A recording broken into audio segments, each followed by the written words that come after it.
Okay, here we are. Let's do it. August 10th. How's it going, everybody? My name is Eddie Gray. Welcome to In the Mix with Eddie Gray, and I'm very happy about you showing up. I'm super stoked about this. If you've ever wondered what the difference between music production for beginners is and music production for intermediate and music production for advanced is, well, today is the day that we're going to clarify what these things look like, what they sound like, and what they feel like. So if you're interested in the entire process from beginning to end, that's what we're going to cover today, okay? You guys ready? All right. If you have any questions, hit me in the comments and we will go from there. So here's a song that I worked on now, and I had a deadline. In fact, this is a song that was originally germinated on this channel. I was explaining to all you beautiful people just how to compose ideas, what does it look like to write out a basic concept, and I basically started dragging in loops.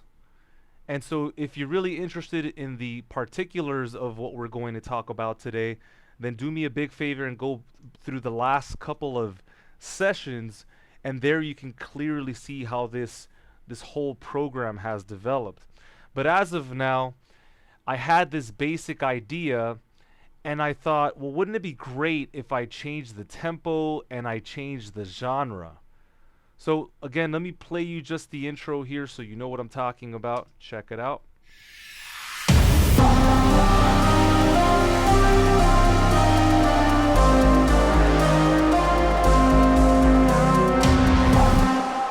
Okay, so that song right there, it wasn't always like that. I want to show you how it started, okay? So stay with me. Here we go.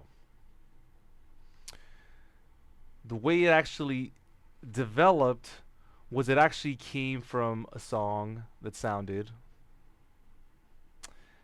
like something different entirely. It was a hip hop song, a bit more trappish, had some great patterns, hi-hat patterns, snare patterns, and that sounded like this.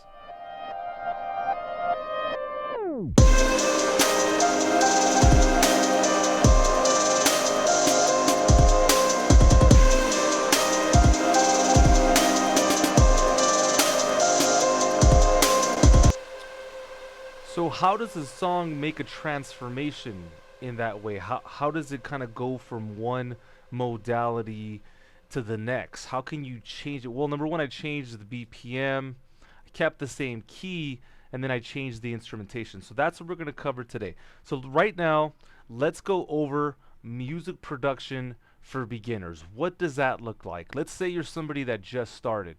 You want to get yourself in the door, and you're just interested in what does this look like, and is this for me? Is this something that I can do to make a living with my music? Because that's what we're here to do, are we not? Are we not here to develop our talents, capitalize on what it is that we're good at, double down on our strengths, and of course to monetize our music, and most importantly, to have a laugh? So that being said, I'm going to go here and I'm literally going to show you what music production for beginners looks like. Most of you are going to open up a DAW. You'll type in some type of description word inside of a search filter. Now bear in mind, this can be in Ableton, it could be in FL Studio. It doesn't really matter. They all have some resemblance. All the DAWs are very similar, especially nowadays. And so you can see that I've typed in the word trap. All right, so then if I start to look and sift through all my patterns, guess which one you're going to hear. Check it out.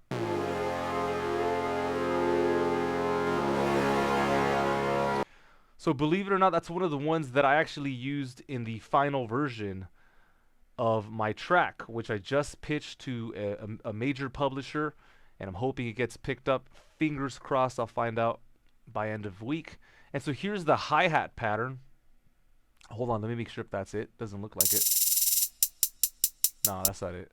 It should be, let's see, this one here. All right. So as a beginner, because you probably don't know how to record, you probably don't have an interface, you're really just sifting through loops and sounds. These can be loops or they can be one shots. So what is a one shot, you ask? Well, we're just talking about something that plays out just one time over. In fact, I could search through descriptors. Let's see, where do I get my one shots? Uh, no. Single. Okay, let's see. No, that's not it. Just looking for a single source sound. That's genres. No. I'll play you a one shot, but hear the beginning of this idea. Check it out.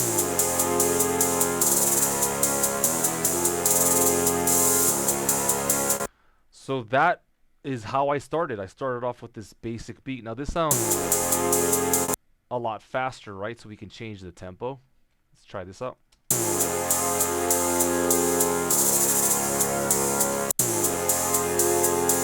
All right, now it's starting to sound a little bit more like the song that was in here in the loop browser.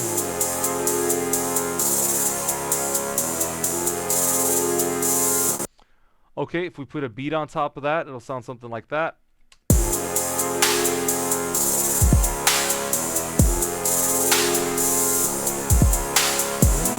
Okay, so let's say this is what you're confined to. This is kind of your current level, and it's okay wherever you are. Believe me, you can make an impression. You can do a lot with where you are if you know how to use it, if you know how to flaunt it. Think of somebody like Grimes, the artist. Her first album was all loops, literally. I think it was called Visions.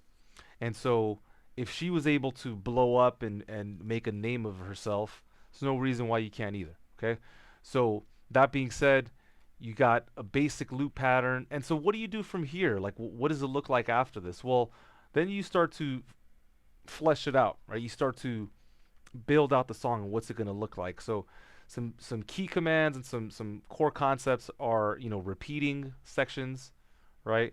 And then at this point, you're really just, you know, you're just having a game of building blocks. I mean, you're taking things out, maybe you're muting stuff, or perhaps you're resizing, something like that. And so it just becomes a game of match. And although this is not, the most, I don't know, sexy way of writing music, right? There's nothing particularly great about somebody just dragging in a bunch of loops. I mean, I don't know if we can necessarily call that music. The other component after the composition or the songwriting process is to, in fact, treat the audio, to treat it in such a way where it sounds different, it's affected, it sounds full. And so let's look at that right now. I'm going to go ahead and, good, let's do that. And maybe we'll start without the beat. Okay. So when the beat does come in, I want it to have more impact. Let me show you a before.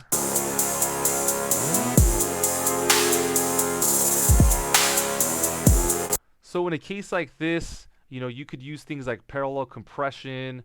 If you want to utilize the EQ to enhance the frequencies of the snare, I would use an EQ, make sure the analyzer is in post so that it's picking up on the frequencies after the fact.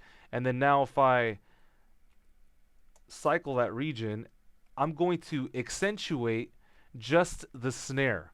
So this is one way to start treating your audio if you're a beginner and you want to level up your music production skills. So because the analyzer's on, we're going to see the frequencies that are at play. So it's pretty clear. This is where the snare exists, right? If I cut this spectrogram, this EQ in half, you can see that the bottom end is here and then the snare is up here. Check it out. So I'm merely increasing the volume or the gain of the snare as a whole. Now, if you wanted to, if I click on the EQ node, capital N-O-D-E, and then I hold Command, and then I could just use a 2-finger scroll gesture to make the the cue or the slope wide or narrow, now I can really zero in on the frequency. Now check this out.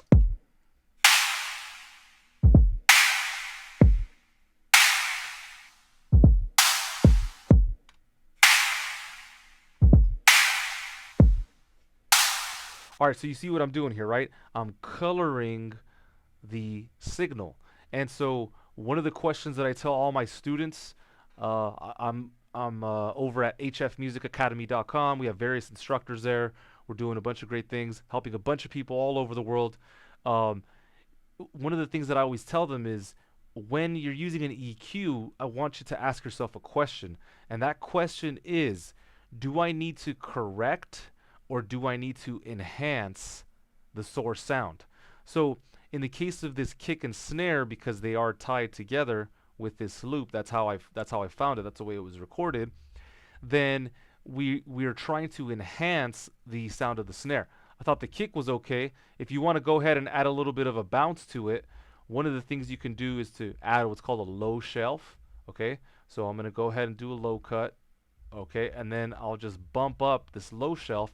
And what you're going to hear now is just a little bit of a bass response. It's going to sound a little bit more rounded and heavy in this section. Check it out.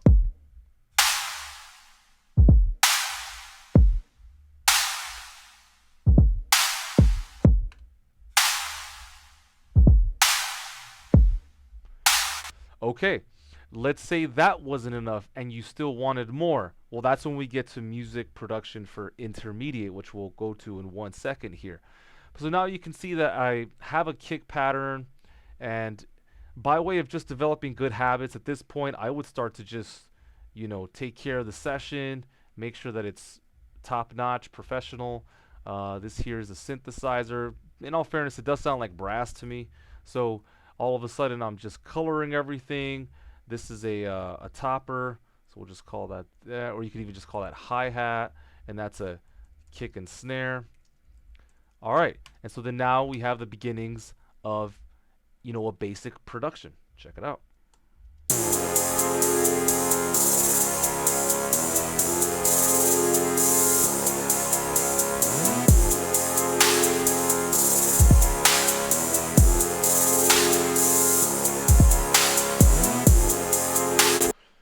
And that may be enough for a lot of beginners where this is the way they write music. And then let's say maybe for this next section, the synthesizer continues to play, but we drop out the drums, right? And so then you would do something like this. Now, sometimes you may get a weird cut, where it just sounds like it's stuttering. Because think of it, you bought a sample pack from Splice, you bought a sample pack from sounds.com.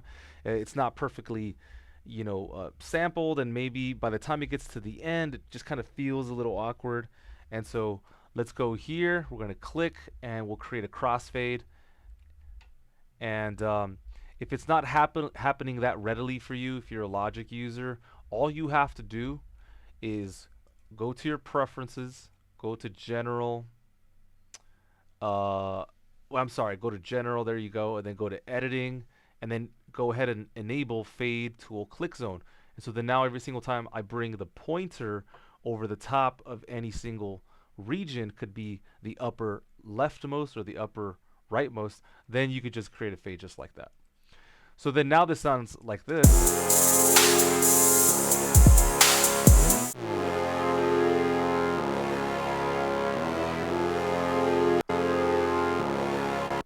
So you may have noticed that was a bit intense, so then maybe you just, reduce the overall size. Let's see what that sounds like.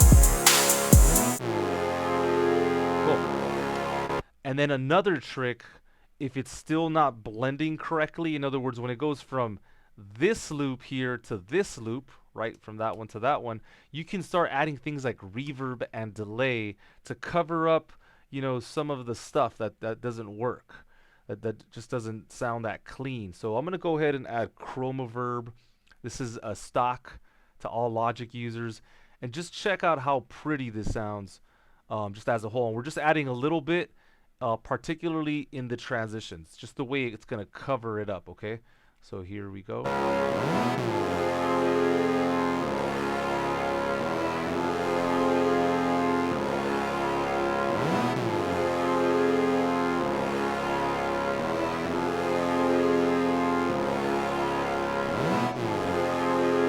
so now it's not as evident, whereas before you can really hear that transition.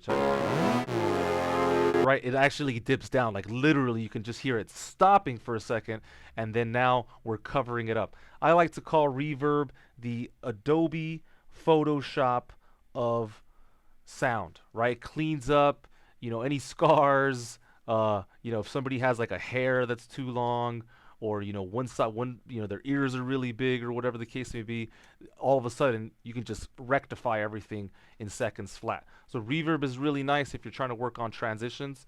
And so now you went from basically just dragging in loops to really bumping up the production so that it kind of becomes yours.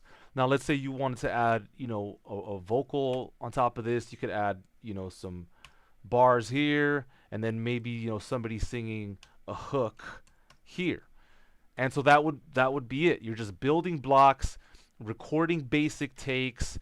I don't know, maybe you aren't good at mixing whatsoever. Okay, well, let me give you a tip. If I click Y, okay, and then I type, you see here in the library, we have kind of a bunch of options available to us, right? So if you don't know how to mix, you don't know if you should use an EQ, should I use a compressor, should I use a distortion plugin, just use a preset, a pre-existing preset that was created for us so that we can, move forward, and so that we can take advantage of the people who have come before us. There's a lot of individuals that are working on these programs.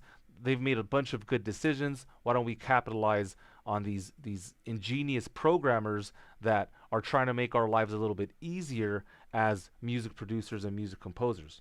Okay, so that being said, now I'm going to click on voice, and so look, you got a comprehensive list of various presets that you can use. So why don't I go ahead and just drag in a quick vocal, and this may not be an actual, this may be kind of like a tripped out remixed sample thing, but at least you get a sense of what I'm talking about. Let me see if I can find something here.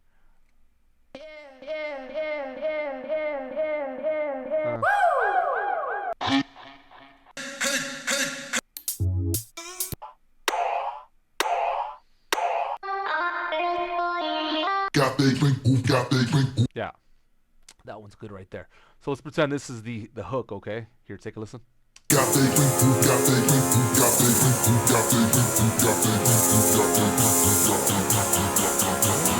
All right, and then you want to repeat that. So how do I repeat that, right? Well, if you just grab the lower half of the region, you resize, boom, you bring it in. And then how do I repeat this? Well, let me just give you a quick heads up. If you're ever looking for a way to do something, it's probably going to be in the menu bar up here. Okay, and then another thing, you can always control click and you can find more information here. So in my case, I'm going to go up here, I'm going to go to edit, and then we can see repeat. And so Command D, by default it's Command R, I just set mine as Command D. And so then now I repeat the section. Okay, and so then now back to the presets, I go to voice, I go to, let's do a fuzz vocal. And so then now by clicking on that item in the library, let me close the library, you can see that it made a bunch of decisions for me, team. It selected a de-esser, which is bypassed, selected an EQ, made some EQ decisions for me.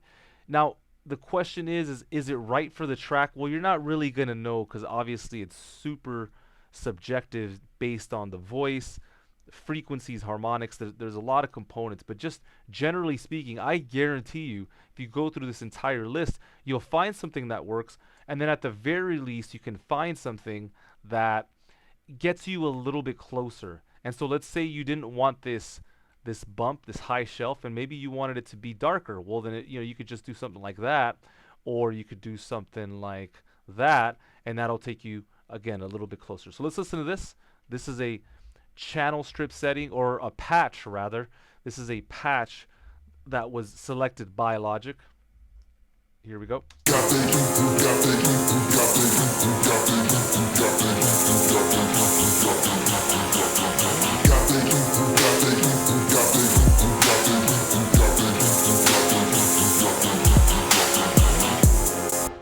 All right, so you can see that sounded different, right? And so If you're gonna record your own vocals, that's great. I highly recommend it. But do me a favor, don't leave this blank because you're it's not gonna work. It's just gonna sound like a demo, and that's what we're trying to stay away from. Regardless if you're a beginner, you don't have to sound like a beginner. You know what I mean? Like you don't have to sound you don't have to be stuck to the fact that you're a beginner. You can literally cover up what's not working for you, and we can double down on your strengths. Let's say you're super consistent. Let's say you're somebody that doesn't get distracted easily, and you're somebody that knows for a fact that music is what you have to do. Then you have a leg up on the competition, right? And so now you can put yourself in a position where you're writing more songs, where you're being more productive, where maybe you're selling more music. There's people out there buying beats every day. I see it all the time when I have clients come in here. So the point is to be productive regardless if you're a beginner, regardless if you're intermediate or advanced. I want you to get ahead just because you can. And why? Why do I do this? Why do I spend every single Monday and Wednesday doing this, sitting here and contributing and giving? Well, you got to remember that there was a time where I was you, okay? I literally, all I wanted since I was a little kid, about 11, 10 years old, all I wanted was to be a self-sufficient, fully self-expressed artist, all right? That was all I wanted. And now I'm sitting here in my music studio, North Hollywood, just feeling super blessed that I get to give back and that I get to look at you directly and contribute to your life. That's all I want because I am you and I remember what it was like to just want some information and some real information that can actually work, that can actually make a difference. And so this is also what we're providing over at my academy. It's called hfmusicacademy.com. If you have any questions, if you're ready to take it to the next level, do me a favor, reach out to us, tell us your story, tell us who you are and what you want to accomplish. A lot of our members have done a lot of great things already. We're talking sold songs to various publishers. I just closed a big deal this week with another publisher, and so I'm hooking up people with big publishers so that they can build a career of their own. So that being said, we're going to get back into the session and finalize the beginner version of this so that we can transition into intermediate. You ready? All right, here we go. All right, we have bumped up the production. It sounds a little bit better. I understand that this is not the end all be all. In other words, there's a billion ways to make this better, and that's great. But what I'm proposing is that there has to be musicians that are super creative, that are wildly talented, but they're just not there when it comes to the mixing and mastering, or maybe they don't have the fanciest equipment. And man, I'm about to make a video where I literally nailed a commercial, guys. I closed a commercial. It's on my Vimeo if you guys want to check it out. Vimeo.com/EddieGrayMusic, GREY. And in this commercial, not only did I get paid $500, but this song has been paying me ever since. And this was with the most inexpensive equipment. All I had was a basic throwaway laptop. I had a cracked version of Logic at the time, and a Scarlett that was, I think, $80 at the time. That was it, and I had a will to succeed. And so I'm speaking to those people that need to monetize this and need to make this happen right now. There is a way. It's happening every single day. I've been monetizing it for almost 7 years now, and I know that there is a path for you. And so that's why we're doing this, because I am you. So last thing, when it comes to getting your music to sound enriched, powerful, the most important thing that I could tell anybody is do me a massive favor and learn how to edit. If you learn how to do this one thing as a beginner, okay, it will make the biggest difference in your musical career. I don't care if you're a beat maker. I don't care if you're a composer, if you're just producing people, if you're just somebody that's going to tune vocals, whatever your position or your interest may be. If you learn how to edit audio and MIDI, you will be a uh, irreplaceable person in the studio, whether you're collaborating with other people or maybe you become an intern, whatever the case may be, you'll be somebody that is sought after, because this skill right here alone can make the difference between you making it and you not making it. So do me a massive favor, learn how to edit, guys. That's going to make the biggest difference. So this is not an editing course. I'm not going to take the time today. If you want to learn more about editing, I will gladly show you, just out of love, out of respect. And just hit me up in the comments.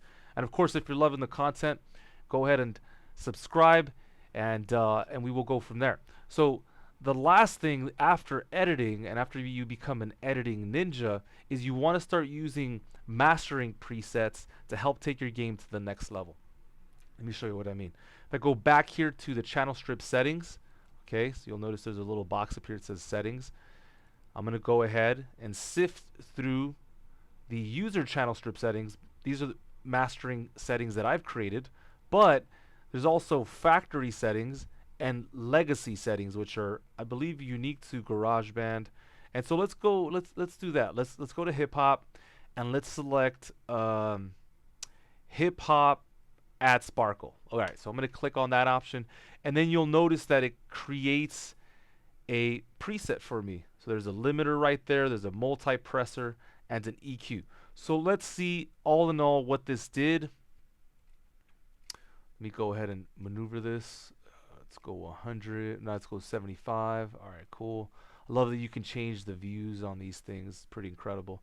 Okay, so the EQ, making some slight modifications, is adding a little bit of low end at 80 to 90 hertz. So what is it doing? It's enhancing the low end, right? And then you have a high shelf here, which is giving you more sparkle, right? Hence the preset name, hip hop add sparkle. Then you have a multi-presser, which again, beyond the scope of this cast, my friends, but basically this thing right here, it makes your stuff sound louder, and it just makes it pop. All right, and I'll show you an example. I'll bypass it in a second. And then here we got the limiter, and the way that this works, it's actually not set right now, but you want to set an output level. Think of this like a ceiling, and then you want to push the limiter up as high as you can go. A general guideline, okay, just because music production is not like cooking. In other words, this isn't 2 eggs, 1 piece of bacon, and some cinnamon. This is like a whole nother shebang here. So it's not always going to be the same every time. So if you want a sense of how should I use a limiter, then I say -3 to 5 gain reduction. In other words, when I push up on the gain, I should get a reading of -3 to -5. You can say 6 if you want. So let me go ahead and show you that in the flesh, and then we'll go from there.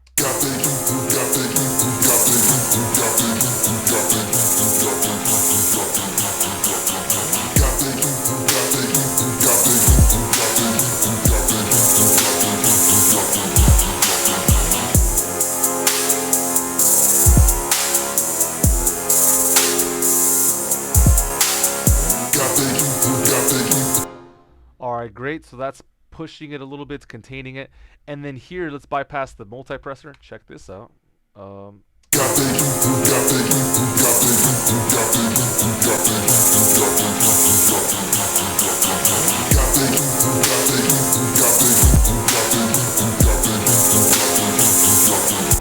you can see that that's adding a lot of movement. If I go ahead and add a more intense preset, let's think this one here. Here, check this out. Here's before.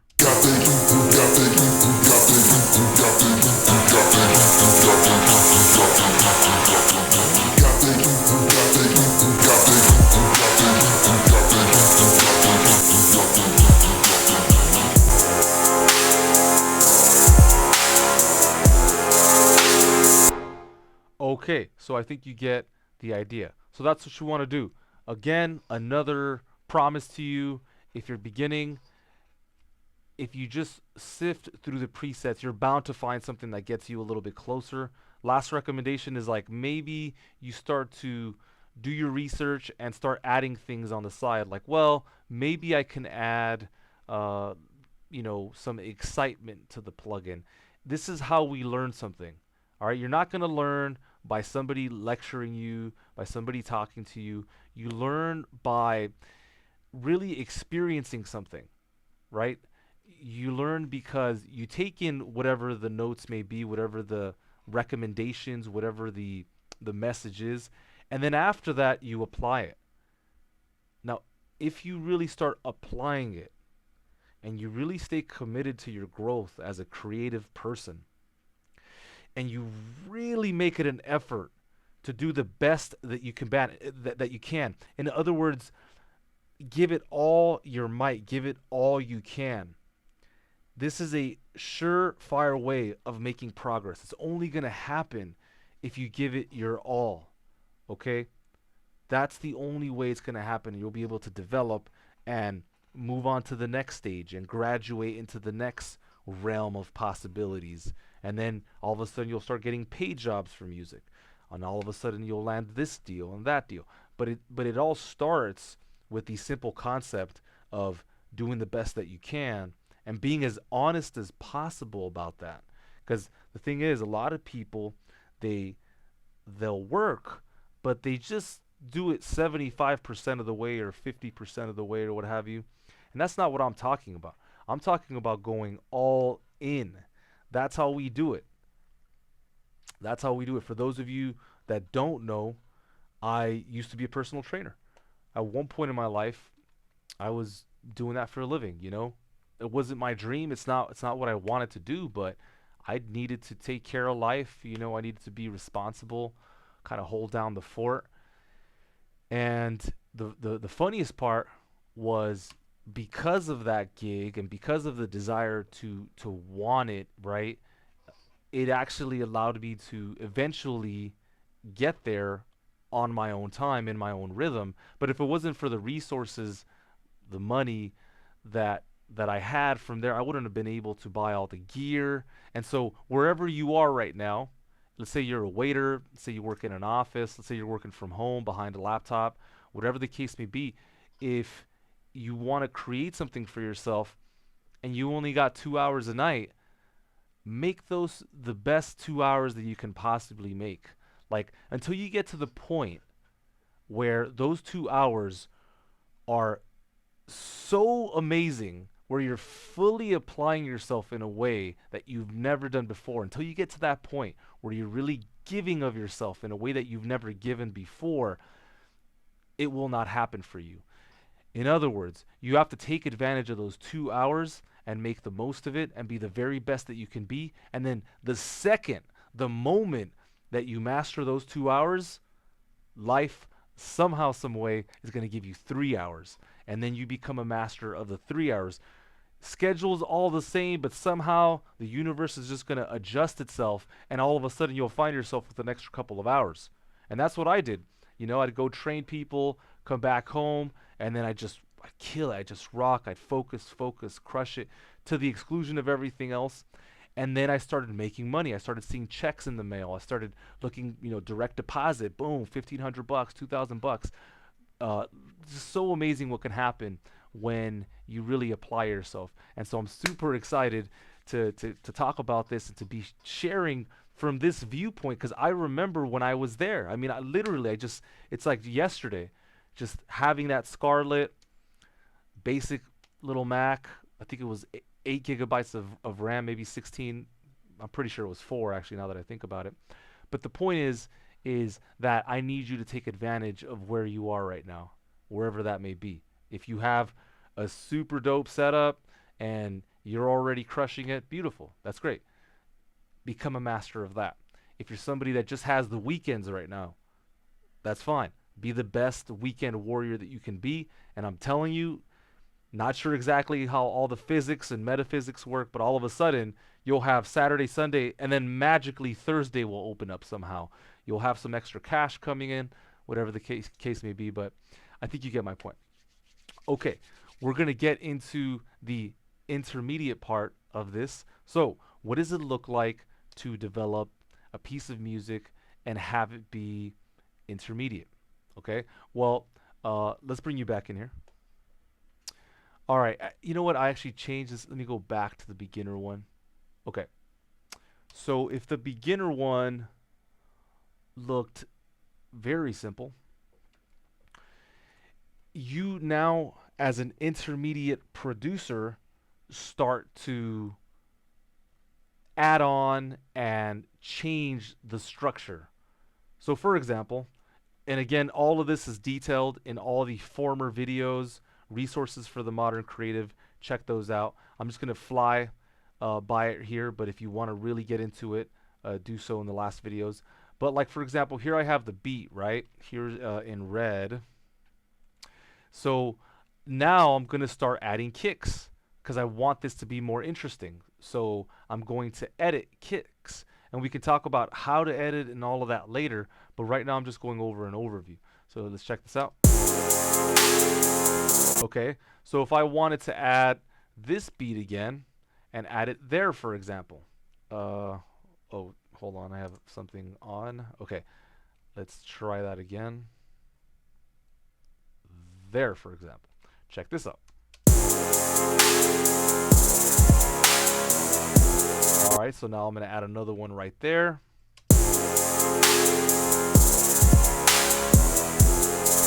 So you can see that I'm customizing this so it fits my taste, right? Everybody has their own taste. And so then now I could do something like this. Again, what did I say before? You need to become good at editing. Why? Because look at all the stuff I'm doing now. Now I'm literally customizing this so that it sounds like it's my loop, even though I didn't write it. You saw that I dragged it in from the loop browser. So here we go.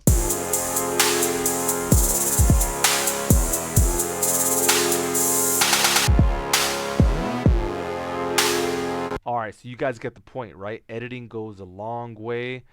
Do not sleep on it. It is of the utmost importance, man. Like, you really have to get it down. You really have to spend some time editing.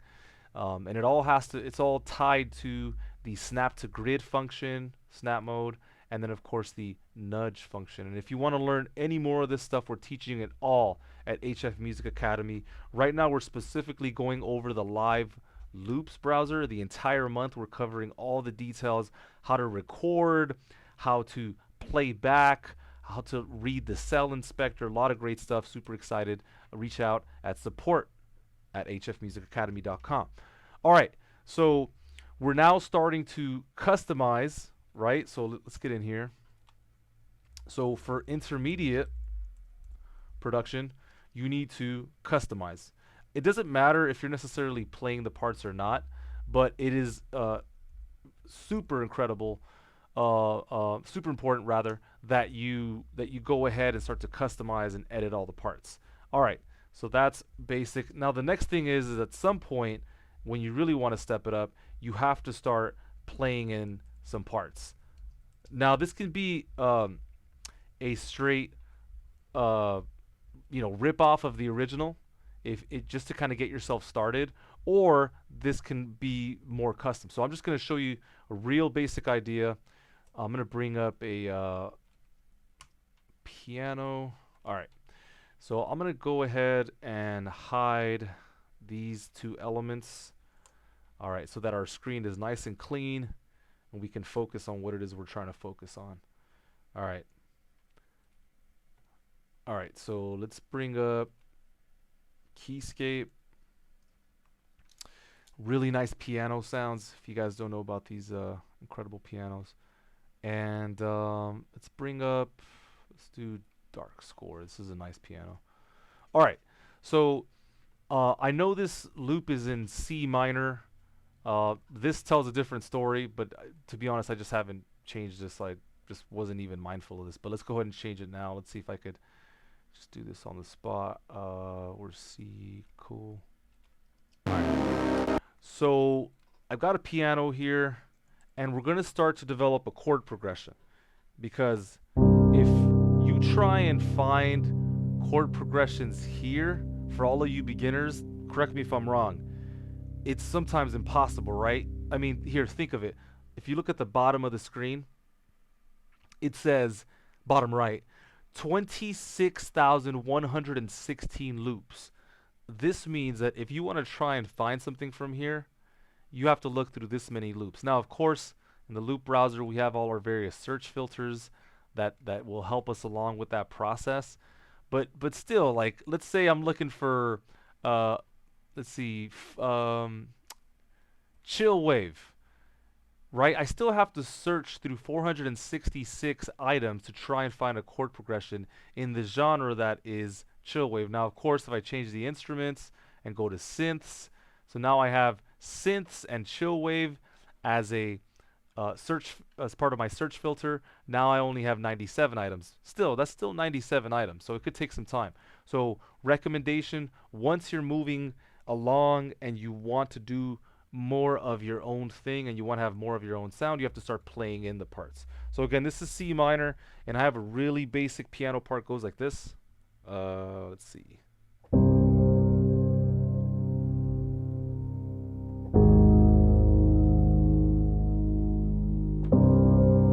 All right. Now, let me raise that up an octave because it's super low in the register. So let's do something. Let's see.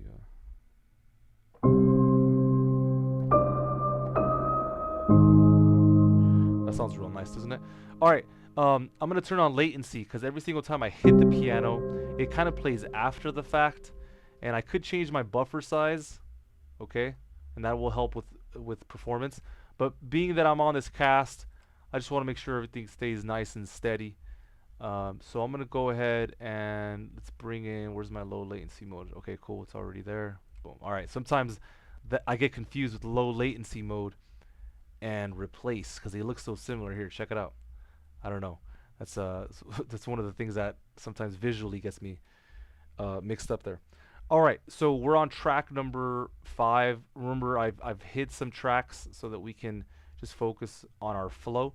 Now, let's say you're somebody that doesn't play piano, but you got the will, you got the discipline, you've already been through that beginner stage, and you're ready to take it to the next level. All right, so here are some hacks. We're going to transposer. All right, we're in the key of C, and I definitely don't want a pentatonic because then this is going to sound either very rock and roll or very kind of Asian. So the minor pentatonic is a very kind of Asian sound. And so then now, which is phenomenal, by the way, I love that. Every single rock song you've ever heard utilizes it. So we want natural minor. All right, so then now the best part is no matter what note I play, it sounds like you're Beethoven, right? So I'm gonna go ahead and play in a part. Let's see how it goes.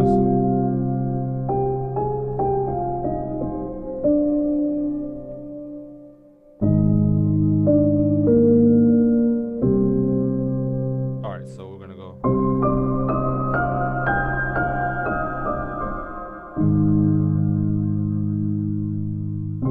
All right, here we go.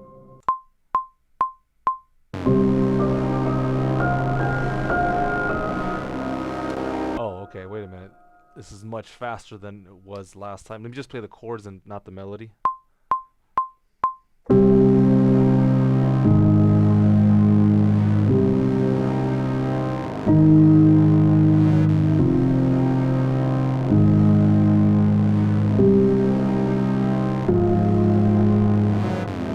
Okay, all right. So let's quantize this because it definitely will not be enough to leave it too loose. Looks like, wait a minute, everything was quantized. Oh, it looks like, oh, cool. So something I didn't say. When I first started, I selected a default patch from what I remember. I'm not sure if I did that or not. But my point is what was on before I even started playing was this thing called quantize, right? And so this feature is called input quantize to be specific. And so when I play the chord progression, even though I played it incorrectly, which I'm sure you heard in terms of time, the melody and the harmony was cool simply because I've got the plugin and I played the chords correctly. But everything's on the grid because I have this input quantize feature on. So now let's listen to what we have here.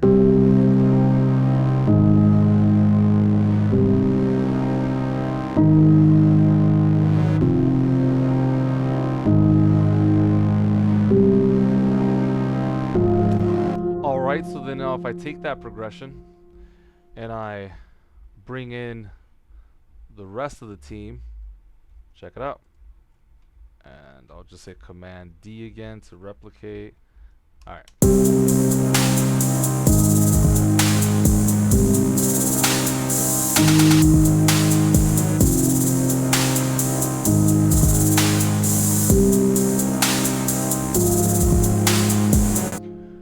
Alright, for those of you that, again, don't play piano, and you can't play it at the same time, you know, you got the harmony on the left and then the melody on the right, then you could just add a second track, and then you can play in the, you know, whatever's on this side, in the melodic side. So I guess I'll delineate that melody.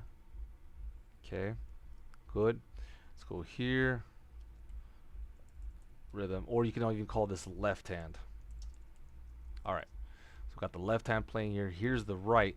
Now, let's say this was something that, you know, I don't know, was really experimental, and so then you have to program it in. Forget about playing it in. This is something that you really just want to take your time with. Alright, so we'll just create a note, and then you just take your time and you know, maybe go through a cycle where it just plays back and forth. Let's start with just the first 4 bars. So here's bar 1, bar 2, bar 3, and then we get to the end here. Here we go. Alright. Now, considering that this is in the same register, in other words, they're both low, right? I'm going to lift these up. How do I do that? Shift, Option, up arrow key, or you control click right here, and then you just transpose up an octave. Alright, so let's try this. Now, one of the ways that I recommend that you learn how to write melodies, write something that's catchy and memorable, is you actually sing it out. I've talked about this on this channel before. So I'm thinking, da, na, na, or something like that, right? So let's press play. Alright, so then maybe I'll do, let's use the pencil tool now. So I'm going to go ahead and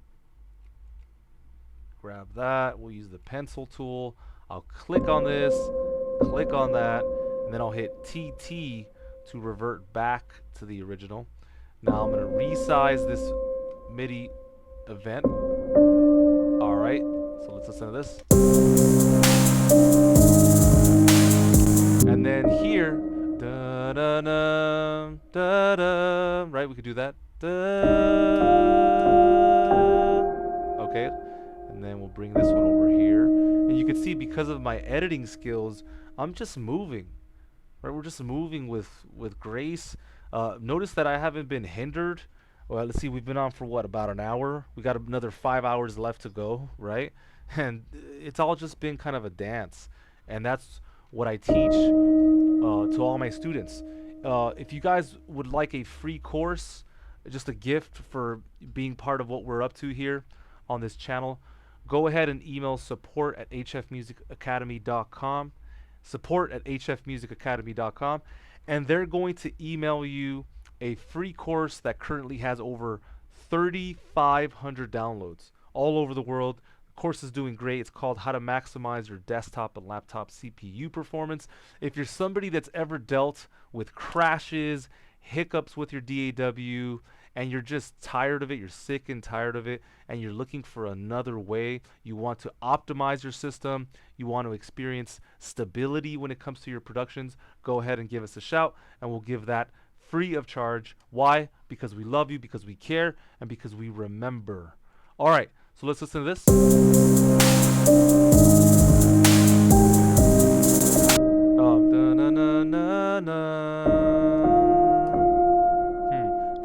Oh, let's hear it again.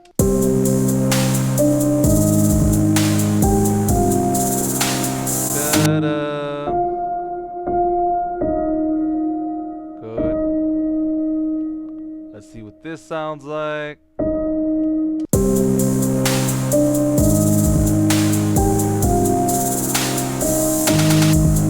Nah, let's definitely go down.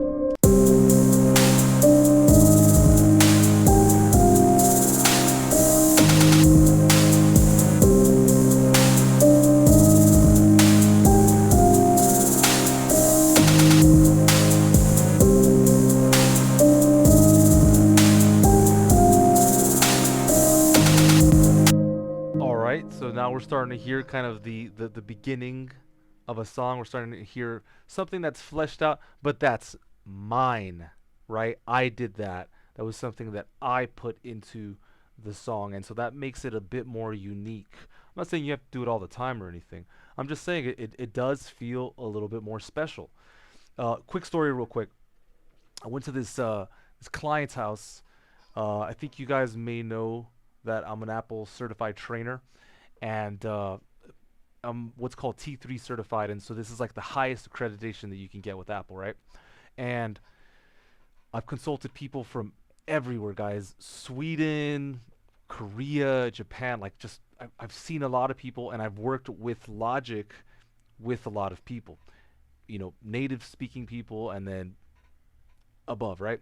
So I went to somebody's house, and he showed me his setup, and I remember he was like, "All right, well, I want you to see this song," and I'm not kidding you. All he had were just Apple loops in the whole thing. And so I had to kind of stop and was like, I don't know if I should tell him that this isn't necessarily kind of the way to do this. In other words, you have a Lamborghini in Logic Pro, and you're just driving it around the parking lot.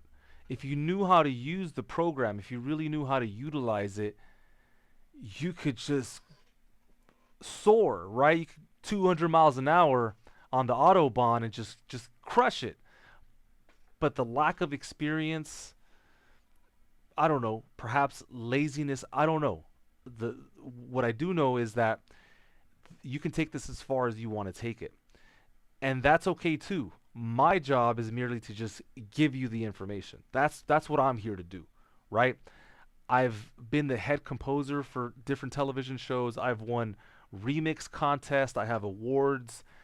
I've done so much, and I'm super excited about everything that's happened. I'm about to upgrade my studio in a little bit here, get a bunch of beautiful gear. I'm so stoked about it. But now, at some point, you got to turn your attention away from you, and you have to direct it into other people, especially if you really want to contribute to society. I want to be a builder of society. I want my daughter to remember me as somebody that gave and was helpful, that was a good person.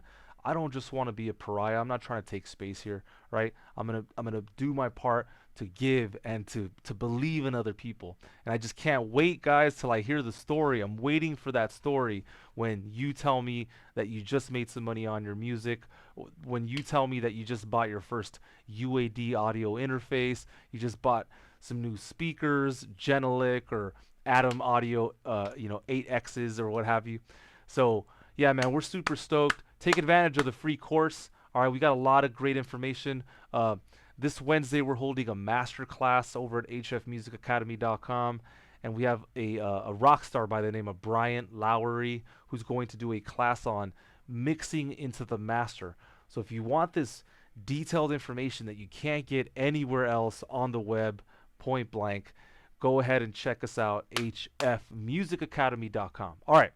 So let's get back in here. We're going to do a couple more things, and then we're going to cover the advanced portion of music production. Here we go. All right. So you can see that I've started to detail out what's going to happen here. As you may have remembered, I wrote a counter melody. So something that was different than, I hope I can find it, but either way, I think you'll get the point. Something that's different from the melody itself, right? And so I remember I opened up Alchemy and I chose something called Tasking Synth. Let me just see which one it is, okay? One sec. No, not that one. Maybe that one. No, it was definitely this one. All right, cool. And so then now we're just going to create another sound. Now, I don't want this to be too bright, so I may apply a high cut or high cut or low pass, right? That interchangeable thing. I wish we could just agree on one standard in music production.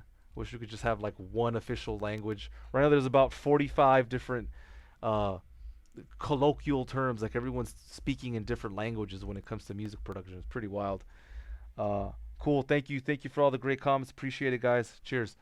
Um, all right, so let me find something that sounds, good in terms of a counter melody. And again, just so I'm not sifting through all the madness in terms of, is this going to be in key? Am I in the right spot? I'm just going to choose the same C minor, natural minor, and so this keeps me right in the pocket. And if I want to take it out, you can, but let's just keep it here for now. So for now, let me see. Uh,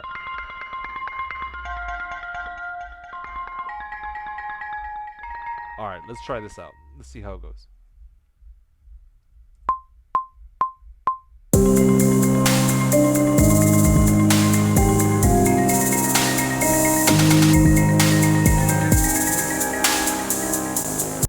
Oh, well, that was okay. Let's try it again.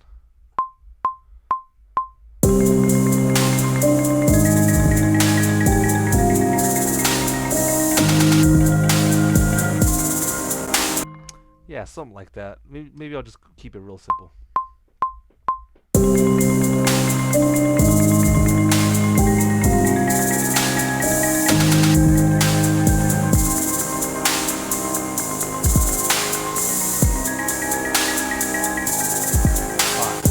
Yeah, I forgot the exact line that I played, but you get the idea.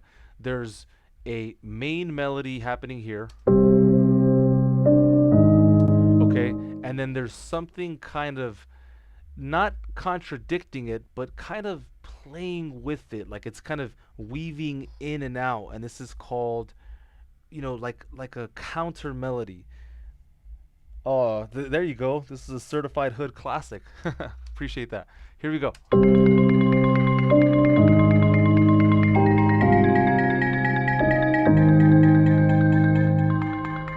All right, so you understand what I'm saying, right? You have one playing, and then the other one's weaving in and out. In fact, uh, let me show you an interesting view on this. So I'm going to click on this, and I'm going to click on this, okay? So now we're looking at both of them at the same time. Now, it's a little confusing because they all look a little bit different. But so this is a bit more advanced here, but just kind of bear with me. I'm going to color the one in the bottom turquoise, okay? All right, and this one in the top is purple, yeah?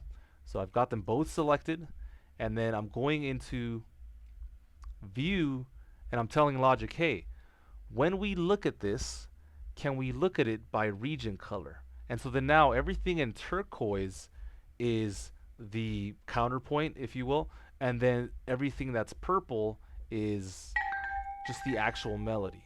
So now you can understand what I say when I refer to weaving, right? It's coming in and out of the process. So here it's playing the whole note, then it plays here, then it comes in here, right? So let's listen to this.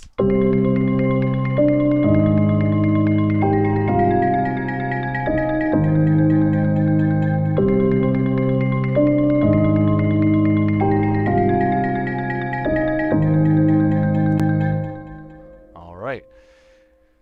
Man, I am so happy. This is just great. I just love that there's options. You know what I mean? Like in the beginning when I started this almost 7 years ago, I remember just feeling like, man, is this gonna happen? You know what I mean? Just like, can I actually do this? And I'm just so grateful that I got into it during this time. Because let's say I got into it like, I don't know, 10 years ago, 15. Honestly, I do not believe I would have made it simply because the technology wasn't where it is today. The things that we can pull off today is just astonishing. It really is. It's just so next level.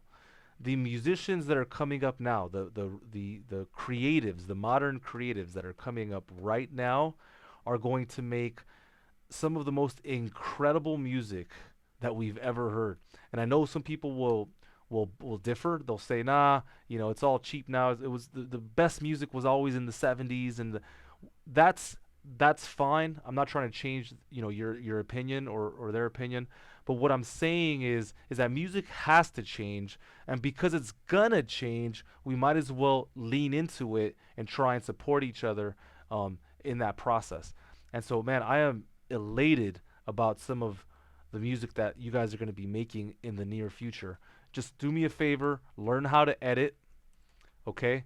And then learn how to customize your own parts, learn how to play in your own parts so that you can make these loops and your samples a little bit more like your music, okay? Something that sounds like your identity. So when I hear it, I hear, you know, Matthew's voice or Sarah's voice, or here I'm looking at your guys' names. Yeah, Yusha, all right? So this is what we're looking for. All right, I think we're pretty clear on music production for intermediate levels and what that's going to take. Now, as far as mixing and mastering, you know, you can start with these presets if you want, but the truth is you have to start making your own. You can see that I have over 30 masters, and I'm constantly updating these simply because I want to get more.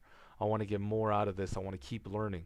So this intermediate level will also require you to begin to formulate your own mastering chains. It will become imperative if you really want to be somebody that just sounds big, polished, professional, right? You're just going to have to start taking matters into your own hands. And, you know, you got to learn EQ, you got to learn compression, you have to learn how to use reverb. I mean, there's a lot that you have to do. But once you get the fundamentals, once you get the four cornerstones, which I consider to be EQ, compression, space, reverb delay, and then imaging, where we position these things front to back, left to right, all of a sudden we will be on a whole different level. I mean, I'm telling you, your music will just sound head and shoulders above the rest. It'll just be like we're listening to, you know, something that's coming from a professional, something that, you know, truly is well-rounded. So let's get into this last section, and here again we're going into music production for advanced users. How do we utilize this? What makes the difference? Okay, now the next song that you're about to hear is literally the same song. I've changed tempos and I've added a lot of information. You can just see visually that this is a different song. Am I right? Okay, take a listen. Same song, new atmosphere, new genre, new tempo.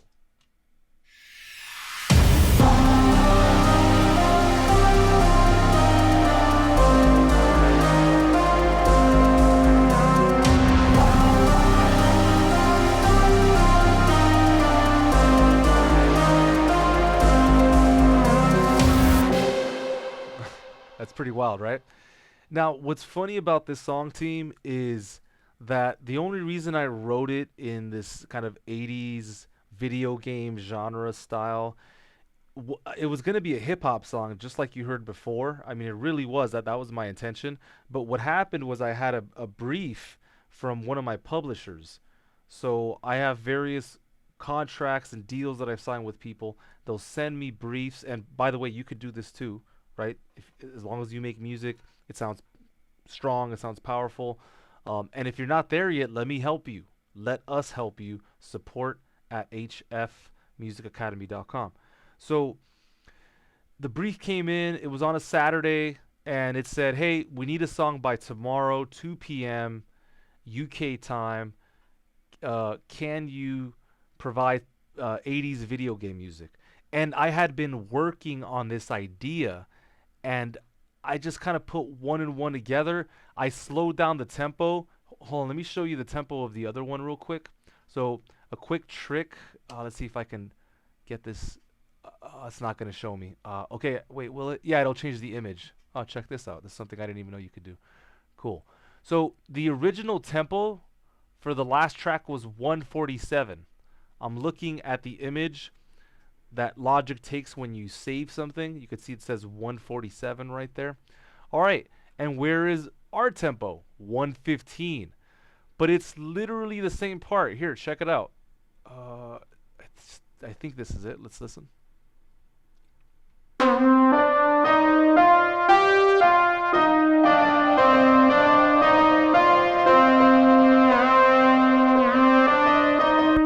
Okay, and if you're curious how I created this, again, if you watch one of the previous videos, this is called a reverse MIDI region. So we didn't reverse the whole thing, we reversed every individual note so that it made musical sense. You got to see the video, it'll blow your mind. All right, so this is great for adding texture and just getting stuff to sound real modern and current. So I then duplicated the same part and I just added a bunch of synthesizers just to make it sound 80s, right? Check it out.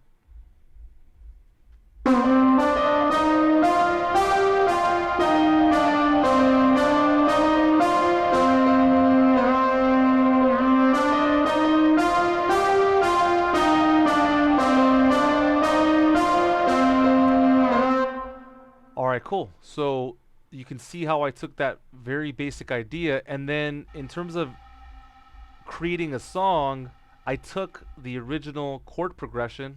Check it out.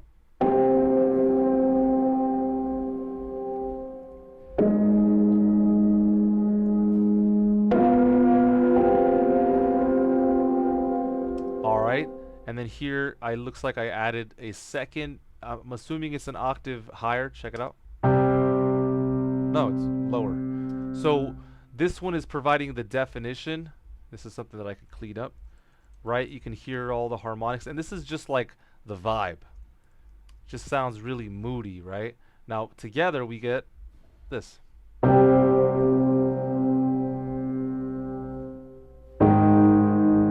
Just one.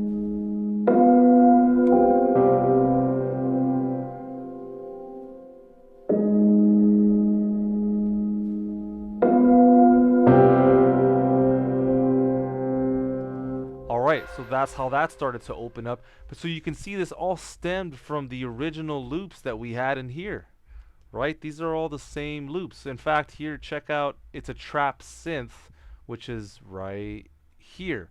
It's so quiet in the song that you don't even notice that these, check it out.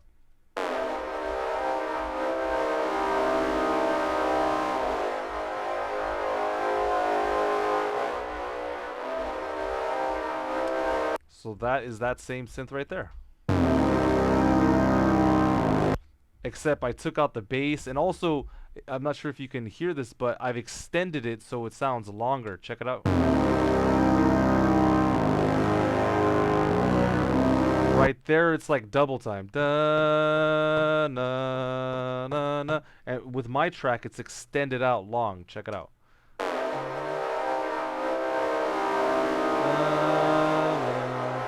There we go. So if you want to know how I did that, just really quick, let me just put in an audio track in here. So let's see what this sounds like. Okay, so you take this specific region, all right, you go into the region inspector. Let me turn this off. And then you go to speed and you say, hey, can you play this out over the, no, not compress it, the other way. Hold on. There we go. So now we're playing that same part over time. So it's like you're stretching out the part, okay? Take a listen.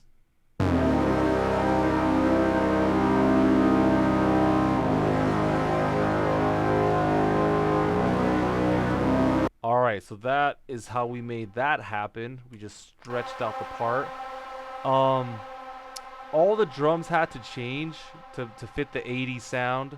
So, you know, one of the things that I love to do personally, go to Logic and type in the word impact, and there is some gnarly sounds, team. Like, I'm talking real crazy stuff, like that kind of stuff. Here, let's listen to this. Just like alien stuff, you know, just otherworldly kick. So I was able to get these two, and we got this sound. Right, just like this epic kick and tom. Oh, by the way, while I'm on this, I will be releasing a video soon, a manual read-through of Damage 2. So if you like that plugin, if you know what I'm talking about, Heaviosity just released a incredible plugin called Damage 2, and so yeah, we're going to be covering that soon. So yeah, stay on the lookout for that.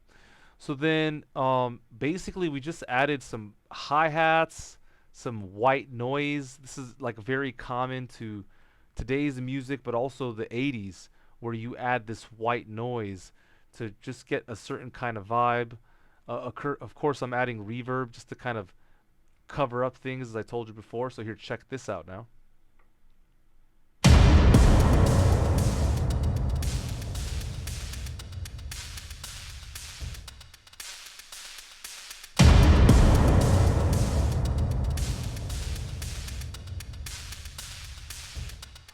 On.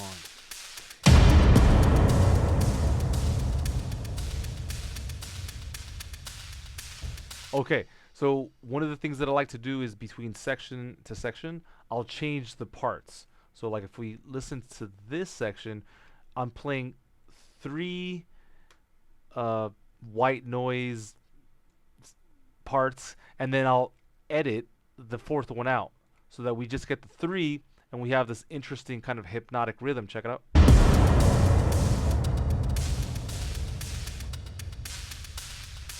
By the time we get to the next section, we've created a sense of momentum and we've lifted ourselves and the listener to the next place. Check it out.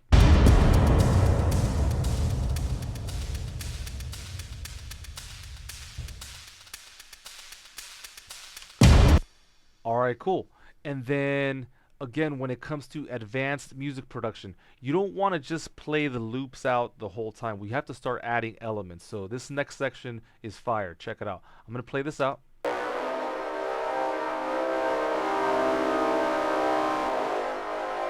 All right. So after a while, that gets a bit redundant, right? I mean, how long have we been playing this? I think the song as a whole is a minute and 38 seconds, right? So the listener at some point expects an element of surprise. So what I did here with track number 14, really nice, is I took the progression and then I stopped early so we didn't hear the entire progression. And of course, I added some reverb. There's a little bit of a reverb tail. If you want to learn more about that, we can talk about that later. So here, check this out.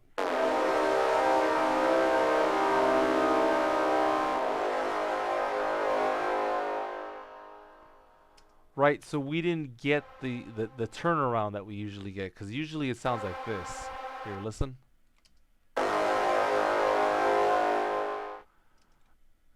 Like this. Alright, check this out. Right, I didn't want that. I wanted the song to take a breath and just have a moment. And so these little tricks, one, an editing trick, and then two, using reverb to create a sense of finality, like it's just ending naturally. Okay, so here, check this out.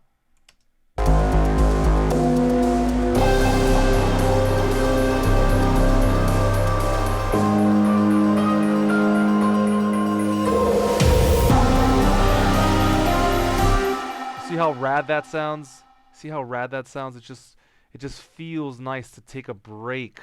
One of the things I always tell people that message me, getting a bunch of messages from everywhere, and how do I make it? What do I do? What do I have to do? Um, and I just keep saying, like, just study the craft. Study your peers, study people in the industry, study the greats. Just keep trying to learn and develop, and that's really where it's at. After a while, this will become second nature, just like everything else you've done in your life.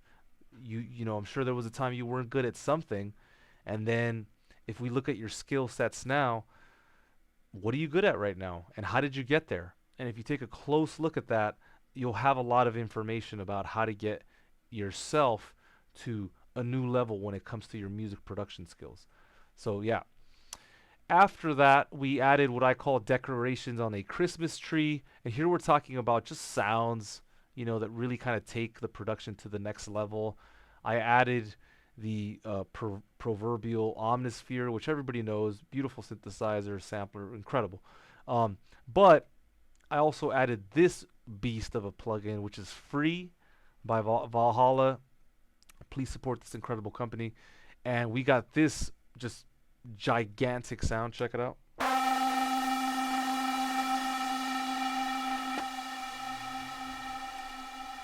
without the processing, we get this, which is okay, but geez, it's just not as pretty and interesting and sultry.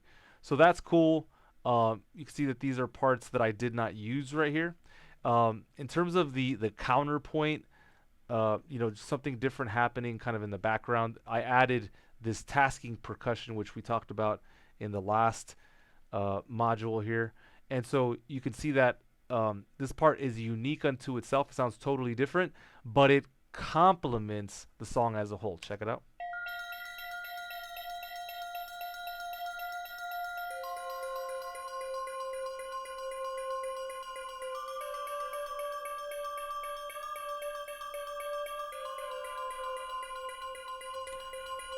Okay, so now when we listen to it in context, it's a whole different experience. Check it out.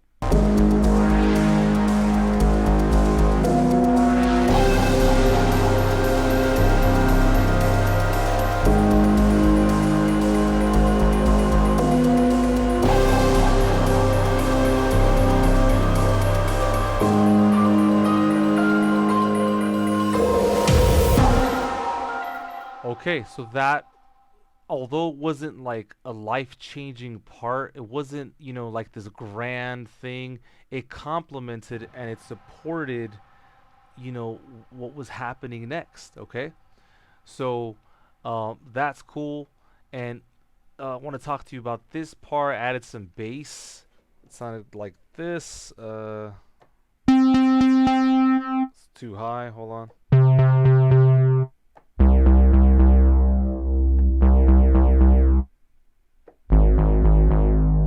All right. So when we're talking video game music, and we're talking 80s, one of the things that I like to do a lot is use this note repeat MIDI effects. This note repeater is incredible because I can play the note and it'll repeat it a couple of more times. Now, what's really interesting is you can change the velocity ramp so it gets louder over time, or it just stabilizes, or it gets quieter. I left it the same, and so I tried playing in this part, but Logic kept hiccuping in terms of performance.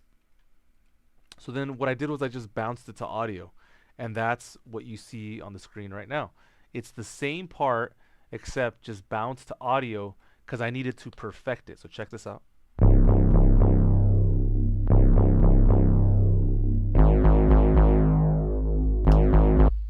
There you go.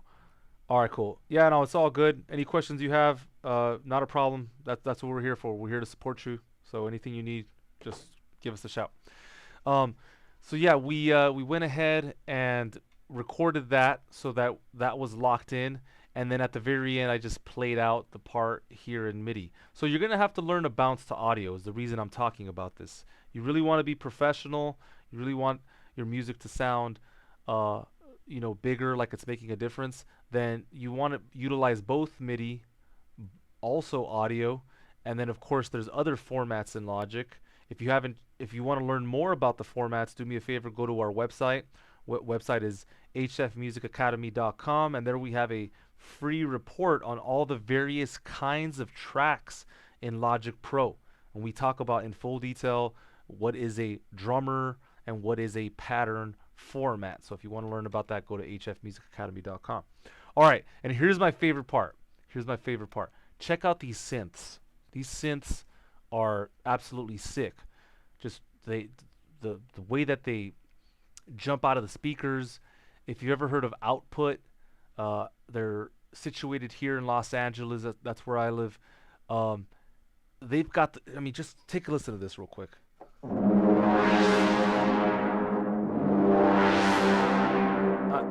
That is ridiculous. All I'm hitting, guys, is just two notes. All right, look.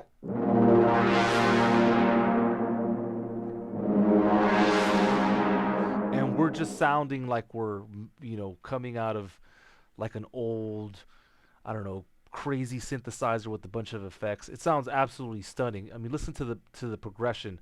I took this original loop and I basically borrowed, stole the the line, and it worked in such a way where it just felt really good. Check it out.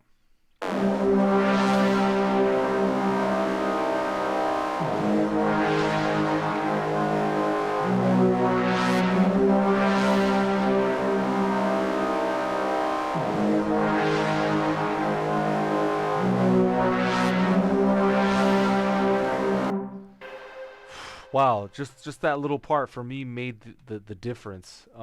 Just really beautiful, just lush sounds, really just incredible.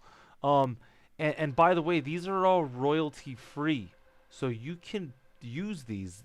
All of the loops inside of Logic Pro, they're available to use free of charge. You don't have to pay anyone. You don't have to ask anybody for permission. That's part of the beauty. Same applies for users that are on sounds.com or splice.com. Um, but just be aware that you have a license to use them, but you don't own them. So just want you to be aware that there may be some stuff there. At the end of the day, the best thing to do is truly to just play in your own parts, because then you get to say what goes on, and that is what it is. So try and play in most of your parts, all of your parts. All right. And then to close things off here, I do want to just put a little bit of emphasis on creating a climax or an apex, and then sound effects, special effects. I really want you to see everything in turquoise here. Not this one. This is a synthesizer. Hold on, let's color that one blue. All right, cool. This one down here. I was just trying to create interesting patterns that had various sound effects. So you can see that kind of like one comes in first. Hold on, let me zoom in a little bit further. Like one comes in a bit first, right? And then you got this here, and then this comes in a bit after. And then if you look at my settings, I treat them a little bit differently. Like this one's going to sound different than this one. One of them is going to be high pitched. One of them is going to be low pitched. Here, check it out. Okay, so we have kind of the main one, which is this ambient effects. Take a listen. And this is something I found in a preset inside of Sampler. This is stock to Logic. I just went to Factory, Textures, and it was right there. Okay, look at that. Chose number 1. That shows you that I'm telling the truth. All right, and then added some reverb. And then the next one is this kind of spinning effect. Check it out. Okay. Then on top of that, after we get the spinning effect, I have a riser kind of coming up, notifying the listener, hey, something's about to happen. Check it out. So these are 3 different sound sources, and then when we get to the downbeat, right, then we hear impact. Now, bear in mind, this is a high pitch. If I had to say it sounds similar to a piece of wood or, something in that world in terms of the timbre, the texture. Well, if I add this on top of it, it's going to sound even better because it's complementing the sound. Check it out.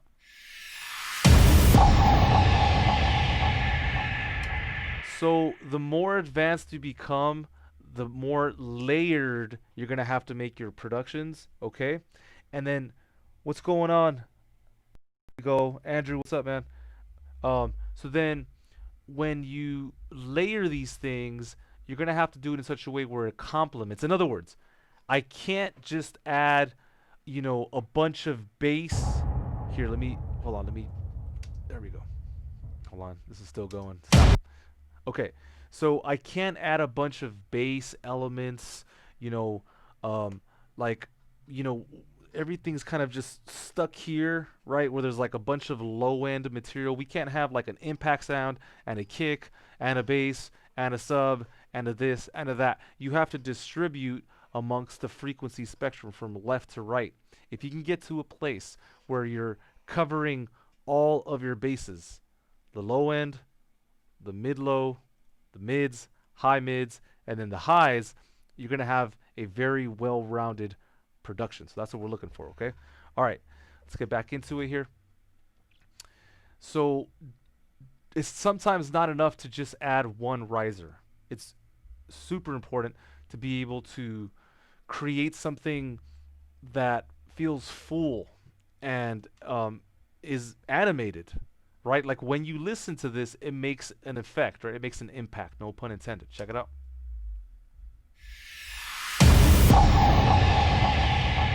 Like even just that is music to my ears. Check it out.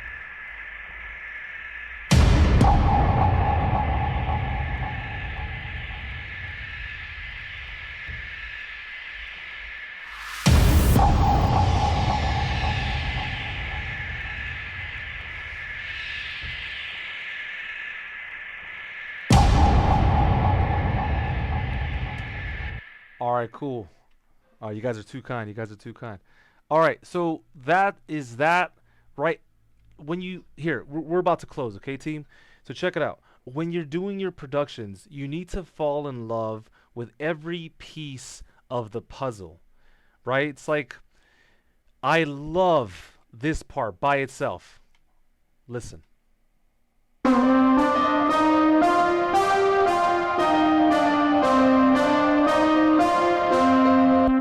I love this part by itself. Like it calls me, it's interesting. It doesn't matter how simple it is. I'm talking about the effect it's making on my being, like my creative soul.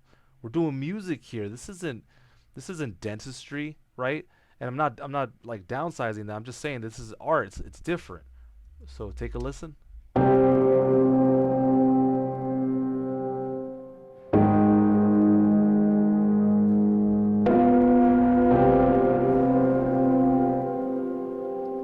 All right, so you can see that that has an impact. And then I played the drums for you already. I love the way this synthesizer sounds. I love the bass. I mean, this part right here, this to me is the jam. Check it out.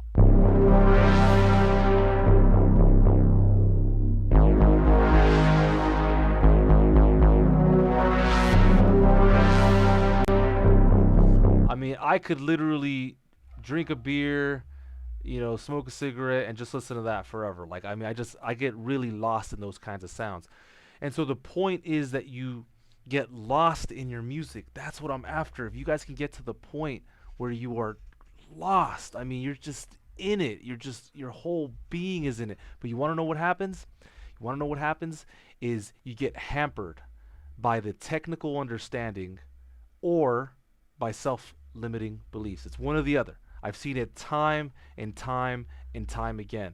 All the consultation work I do with all my students, they're like starting to get into it and they're getting on a roll, and then the tech it just pushes them down, and then I have to work on trying to pull them out. Right?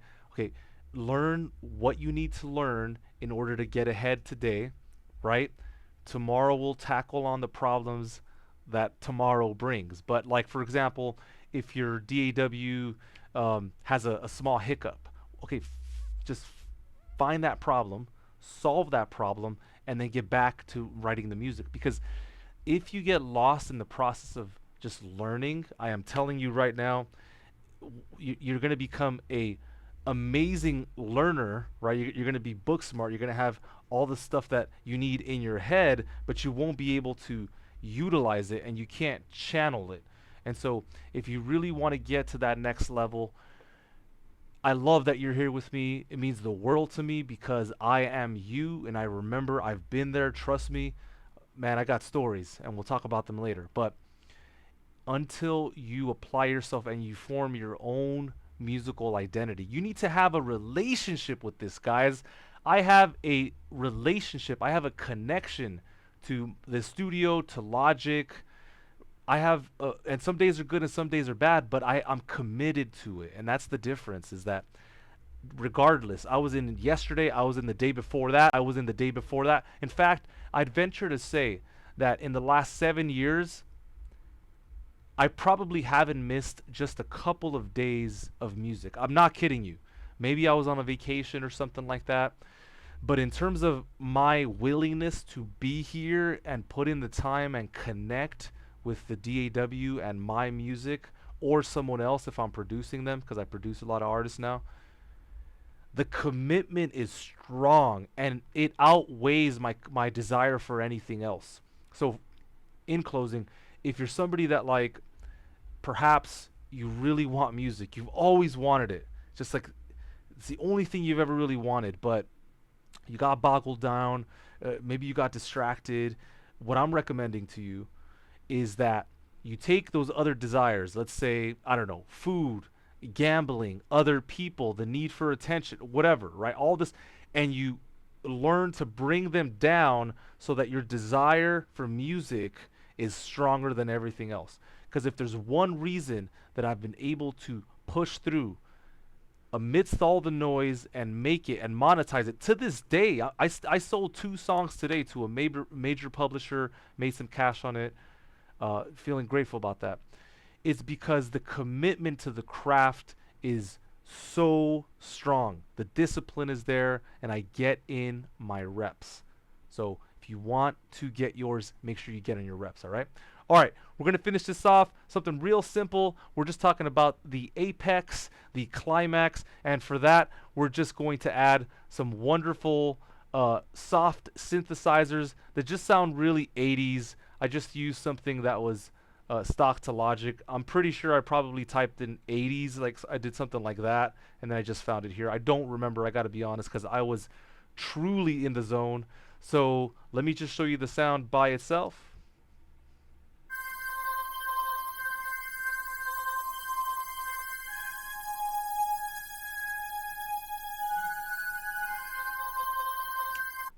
All right, cool. Cheers, Eldon. I see that beer there. That's awesome. So then now, all I got to do is add some nice processing. I'm going to throw in a quick plugin that is just such a hard find. Not a lot of people know about this plugin. It's called Cyclic Panner, and it really kind of spreads sound in a way that I've never seen before. Here's before. Check this out.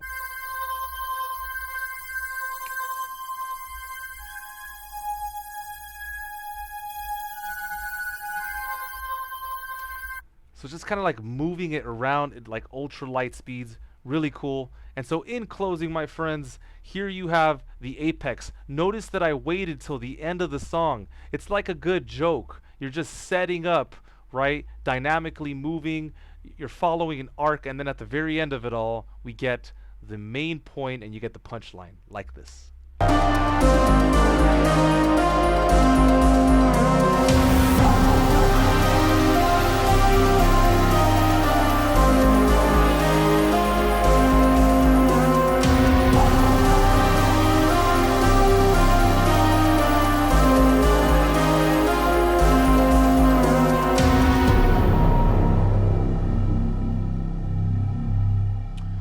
All right, team. Well, I hope you enjoyed that installment of today's cast. I love being here. I love contributing. I'm sure you're getting something. Discard what you don't need. Just take what it is that you need. I appreciate you guys being here. If you like the content, like, subscribe, tell a friend. That's all we're asking. We do this for free, just out of love and respect. So if this is of value to you, if it's helping you connect the dots in terms of music production, all we ask is that you send it to one friend. Hey, this is a great channel. Check it out. It might help you out. We would very much appreciate that. And if you want more information, please email us at support@hfmusicacademy.com. As always, I am your host, Eddie Gray, and I humbly accept this, and I'm so grateful that you guys allow me to do this. Really, just truly grateful and passionate about it. I wish you guys a great week. I am out of here. There's so much more to do, and I'm just super excited to be here. So have a wonderful week. If everything goes well, I'll catch you guys on Wednesday. All right. Cheers. Take good care of yourselves, and remember to keep your frequency high. Cheers.